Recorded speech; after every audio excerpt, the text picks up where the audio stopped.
नमस्कार फ्रेंड्स, आप सभी का आपके अपने चैनल में स्वागत है। अभी तक बीसी सखी को लेकर के कन्फ्यूजन यह था कि बीसी सखी की नौकरी करनी चाहिए या नहीं करनी चाहिए।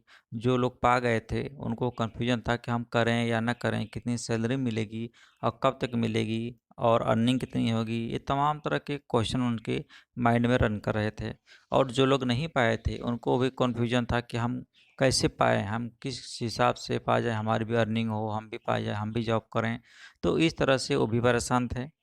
परंतु बीसी सखी की नियुक्ति संबंधी जो भी कन्फ्यूजन था, काफ़ी हद तक दूर हो चुका है, क्योंकि इसमें मात्र 3534 पद ही शेष रह गए हैं। बाकी सारे पद फिल हो चुके हैं और इसकी भी डेट 10 जून 2022 ही है। बीसी सखी को मानदेय को लेकर के काफ़ी विसंगतियां हैं। जैसे कि कुछ बीसी सखी ऐसी हैं जिनका 5-6 महीने या अधिक का समय हो गया है, 1 साल तक वर्क करते हुए समय व्यतीत हो चुका है, लेकिन उनकी एक भी सैलरी नहीं आई है। अब इसका रीज़न क्या है कि उनको सैलरी प्राप्त नहीं हो पाई है? ये लापरवाही शासन स्तर से है या फिर खुद बीसी सखी की भी हो सकती है। हमारे नॉलेज में हमारे आसपास से लेकर के आसपास की जितनी भी गांव हैं, उन सभी जगहों पे हमने पता किया है कि सभी जितनी भी बीसी सखी हैं, उन सभी लोगों ने नियमित वर्क किया हुआ है स्टार्टिंग से। और जो टारगेट दिया गया था 25 से 30 ट्रांजेक्शन का, 15 ट्रांजेक्शन का या 20 ट्रांजेक्शन का, वो सभी लोगों ने पूरा किया है और सभी की सैलरी कंटिन्यू आई है। हाँ, ये हो सका है कि थोड़ा लेट भी हुआ है, 1-2 महीने से जनवरी फरवरी तक डिले हुआ था, लेकिन जब भी मार्च में आया है, अप्रैल में आया है, तो 2 या 3 किस्त कंटिन्यू आई है। तो एक ही महीने में करके आया है। जैसे किसी का 4 तारीख को आ गया, फिर उसी महीने में 22 को आ गया, फिर 24 को आ गया। मतलब एक महीने में 2-3 किस्त आ गई। उनका मानदेय आके 6 महीने का मानदेय पूरा हो चुका है। और काफ़ी लोग ऐसे भी कमेंट कर रहे हैं कि सर हमने भी अच्छा खासा ट्रांजेक्शन किया हुआ है और नियमित वर्क किया हुआ है, फिर भी लेकिन उनकी सैलरी एक भी महीने की नहीं आई है, एक भी महीने का मानदेय प्राप्त नहीं हुआ। अब इसका रीज़न कहाँ से है, कैसे है, अब इसके लिए वो काफ़ी परेशान है। स्वाभाविक है कि इतना हार्ड वर्क है, इतना मेहनत करने के बाद भी कोई सैलरी नहीं पा रहा है, मानदेय नहीं पा रहा है। और कोई कहीं 25,000 26 बता रहे हैं कि 26,000 तक उनका मानदेय आ रहा है या इनकम हो रही है किसी भी तरीके से। अब 26,000 आया है सैलरी, उसमें मानदेय होगा और जो उनका कमीशन होगा और अन्य जो सिस्टम होगा उसके तहत उनको 26,000 हो सकता है मिला हो, काफ़ी अधिक है। क्योंकि यह हर महीने इनकम इतनी नहीं हो पाएगी। इस तरह से अगर सभी की इनकम अगर होती रहे तो मानदेय देने की आवश्यकता ही क्या पड़ेगी। यदि यही कंडीशन रहा तो गवर्नमेंट मानदेय क्यों देगी, नहीं देगी, स्वाभाविक है। देखिए इसमें जो कमियां हैं, कुछ कमियां तो बीसी सखियों की हैं और कुछ गवर्नमेंट की है। उन बीसी सखियों की कमियां होंगी जो जिन्होंने समय से ट्रांजैक्शन प्रारंभ नहीं किया होगा, 1-2 महीने डिले किया होगा। कुछ ऐसे भी लोग हैं अभी 1-2 महीने तक भी उनका जो एक्टिव नहीं हुआ था डिवाइस। तो जो लोग वर्क नहीं कर रहे हैं, अगर वो भी उम्मीद करें कि हमारा भी मानदेय कंटिन्यू आता रहे, तो यह पॉसिबल नहीं है। गवर्नमेंट की निगाह बीसी सखियों के वर्क पर है कि कितना ट्रांजैक्शन किया जा रहा है, कितना बेनिफिट गवर्नमेंट को हो रहा है। अब आते हैं मेन मुद्दे पे कि बीसी सखियों की इनकम कुल मिला करके 25-26 हज़ार हो रही है, तो इसका रीज़न क्या है? अब इसमें देखिए कई रीज़न हो सकता है। पहली जो कमी दिखाई दे रही है, एक गवर्नमेंट की तरफ से है, शासन स्तर की कमी है। क्योंकि इन लोगों ने बीसी सखियों को जो आईडी या पासवर्ड जो प्रोवाइड किया है, वो अलग अलग बैंक का है। और जितने भी सारे बैंक हैं उनका रूल्स थोड़ा चेंज होता है। जैसे कमीशन किसी का अलग होता है, थोड़ा अधिक होगा, किसी का थोड़ा सा कम होगा। पहला जो मिस्टेक तो यही है। दूसरा, कुछ ऐसे बैंक हैं जिन्होंने ट्रांजेक्शन करने के लिए तो अलाउ किया ही है, इसके साथ साथ आप अकाउंट भी ओपन कर सकते हैं। अगर अकाउंट ओपन करते हैं तो उससे भी अर्निंग होगी।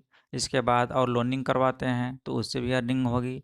तो कुल मिला के इसे कई तरीके से जो फैसिलिटी जो बैंक जाके कस्टमर को प्रोवाइड होती है, वो सारी फैसिलिटी कुछ बैंक ऐसे हैं जो विशेषज्ञों के दे रखे हैं। जैसे बैंक ऑफ बड़ौदा देखा जाए तो उसका जो है फैसिलिटी जो कुछ और अधिक मिला हुआ है।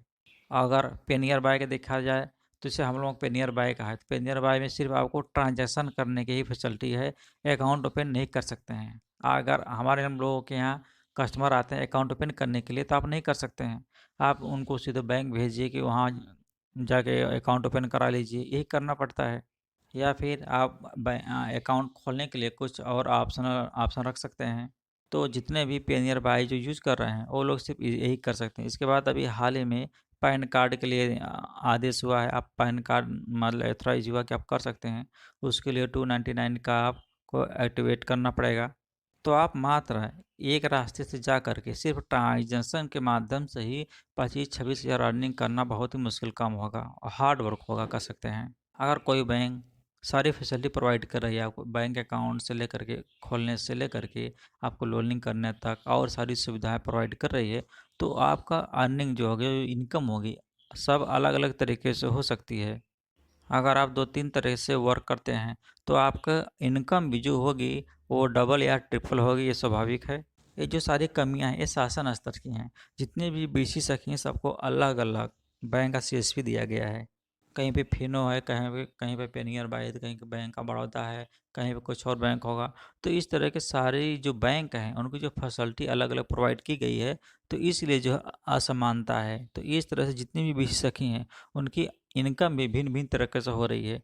कोई अधिक अर्निंग कर रहा है तो कोई कम अर्निंग कर पा रहा है। तो ये जो कमी है ये शासन स्तर से है, न कि बीसी सखियों की है। गवर्नमेंट को यह चाहिए कि अगर जो गांव ग्रामीण जनता को सेवा दी जा रही है तो उसको जो पूरी जो बैंक जाने के बाद जो जो फैसिलिटी प्रोवाइड होती है, जो सुविधा दी जाती है, वो सारी सुविधा बीसी सखी को मिलनी चाहिए, ताकि कोई भी कस्टमर आए बैंक से संबंधित कोई भी कार्य कराना हो तो वापस न जाए, उससे किसी अन्य ब्रांच भेजना न पड़े कहीं और। तो इससे क्या होता है, कस्टमर्स जहाँ आएंगे तो एक आपके पास अगर आते हैं तो एक ही काम करना होगा कि सिर्फ आप ट्रांजेक्शन ही कर सकते हैं, लेन देन कर सकते हैं, इसके अलावा आप कुछ नहीं कर सकते। तो कस्टमर वहीं जाना चाहेंगे जहाँ पे सारी फैसिलिटी प्रोवाइड हो रही है। और दूसरा मेन पॉइंट ये होता है कि देखिए कुछ ऐसे भी रूरल एरियाज ऐसे होते हैं जहाँ पे बैंक की दूरी 8-10 किलोमीटर 20 किलोमीटर ऐसी होती है। वहाँ पे अगर कोई बिजी सखी है और कुछ बाहरी लोग वर्क नहीं कर रहे हैं, तो इस तरह से उसकी अर्निंग अच्छी खासी हो सकती है कि सारे लोग उन्हीं के पास आएंगे। और जैसे कि अगर कुछ ऐसे भी बीज सखियाँ हैं जहाँ पे उनके क्षेत्र में काफ़ी लोग हैं, पास पड़ोस में वर्क पहले से कर रहे हैं, मार्केट बगल में है, तो वहाँ पे 4 से 10 लोग ऐसे वर्क कर रहे हैं। तो इस तरह से सब लोग अपना वर्क कर रहे हैं तो कस्टमर डिवाइड हो जाएंगे, तो उतनी अर्निंग नहीं हो पाएगी। तो इस तरह से एक मेन पॉइंट ये भी है जो माइनस है बीसी सखी की इनकम के लिए। गवर्नमेंट को पहले ये करना चाहिए कि सारे जो रूल रेगुलेशन हैं एक समान होने चाहिए, और जो फैसिलिटी प्रोवाइड की जानी है वो सभी को एक समान होनी चाहिए। इसके बाद जिन लोगों का 6 महीने पूरा भी हो चुका है, अब उनका मानदेय अभी नहीं मिलेगा, और उसको मिलने में कम से कम आपको 6 महीने से कम से कम 6 महीने से लेकर के 1 साल तक का वेट करना पड़ेगा। इसलिए कि अभी जो नियुक्ति का प्रोसीजर भी चल रहा है, जब तक नियुक्ति नहीं होगी फिर 6 महीने तो उनकी सैलरी आएगी। 6 महीने सैलरी पाने के बाद ही वो लोग भी आप लोगों के समकक्ष आएंगी, जिसके बाद अब वो भी ट्रांजेक्शन करेंगी और कमीशन बेस पे वर्क करेंगी। इसके बाद सबका इनकम अलग अलग होगा, किसी का कम होगा, किसी का ज़्यादा, तब समझ में आएगा कि किसकी अर्निंग कहाँ तक पहुँच रही है। तब सारा डिटेल जो होता है, रिकॉर्ड होता है, गवर्नमेंट के पास होगा कि सारी बीसी सखियों की नियुक्ति 58,000 सबकी हो चुकी है, और वर्क करते हुए 4-6 महीने हो चुका है, और अर्निंग कितनी हो रही है, अब बैंक का ट्रांजेक्शन कितना पहुंच रहा है मंथली में। इसके बाद ही कोई डिसीजन गवर्नमेंट लेगी कि इनका मानदेय बढ़ाया जाए या फिर 4,000 ही रखा जाए।